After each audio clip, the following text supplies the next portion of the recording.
So Robin and I are coming up to our 26th wedding anniversary, and it has gone super fast. And I'm very grateful for her. We have learned to really enjoy one another and and to accommodate one another. I love her more today than I did before, and she is more wonderful and beautiful and special today than she was before.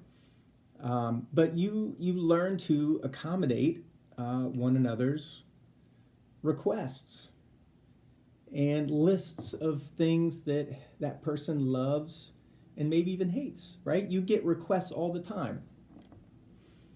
One may be, may sound like, well, hey, if you don't mind, that kind of gets on my nerves, right? Could be something simple. Or could you do this one thing for me? Um, or it could be like, stop that or start something else, right? And your heart attitude could go a few different ways. You could say, no, forget about it. My life is about me.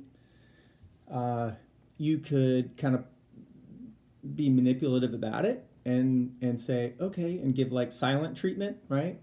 Or you could just say, well, sure, you got it. I love you. I'll do anything for you. You know, and I think in the same way, our relationship with Christ, there should be this element of, well, sure, God, I'll do anything for you. What is your will? My will is not pinned up in what I want. I now want what you want. And I want to do what pleases you. You know, just like my attitude, if I am a good husband, my attitude towards Robin is, well, sure, I would love to do that for you. Yes, even if it costs me something, or even if that costs me time, or even if that's inconvenient, right? The attitude should be, if it's going to be a good marriage, sure, I love you. I'll do anything for you, right?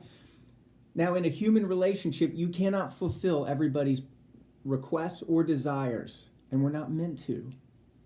Only Jesus can do that. But our relationship with Christ, we should have that same attitude. Jesus said this, if you continue in my word, you really are my disciples. You will know the truth, and the truth will set you free. Now, we want to jump to the romantic side of it, right? If you know the truth will set you free. We want to quickly get to the set me free, God phase, right? And that's the romantic side of Christianity. But that first part is, if you continue in my word, if your heart attitude is, sure, God, I'm here to do your will, not my own, then you will know the truth, and the truth will set you free. Tim Keller says this, listen to this, when a Christian grasps how Jesus saved us at infinite cost to himself, how he emptied himself of his glory and took on a humble form to serve our best interests, it creates within us a grateful joy that inwardly moves us to want to please him, to know him, and to resemble him. Our happiness gets put into his happiness, and serving him becomes our perfect liberation. Isn't that awesome? It's amazing, like a kite has to be connected to a string and a person flying it, right? If a kite said, "Now I want perfect independence, I want freedom," eventually it'll crash and burn. So it's not the restrictions that restrict freedom. It actually is the restriction to the right thing, the limitation or the exclusivity to the right thing that actually creates freedom. You know, when I married Robin, I said no to all other women.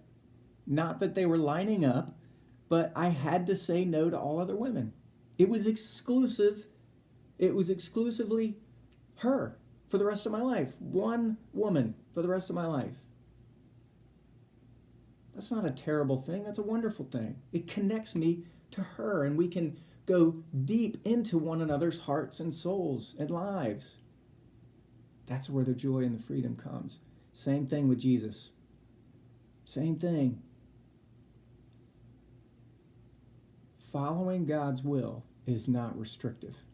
It creates freedom. I would encourage you guys to flip the script on yourself. If you think the limitations limit your freedom, obeying God limits your freedom, you're terribly wrong. You were created to be in a vibrant relationship with Jesus Christ, an exclusive relationship.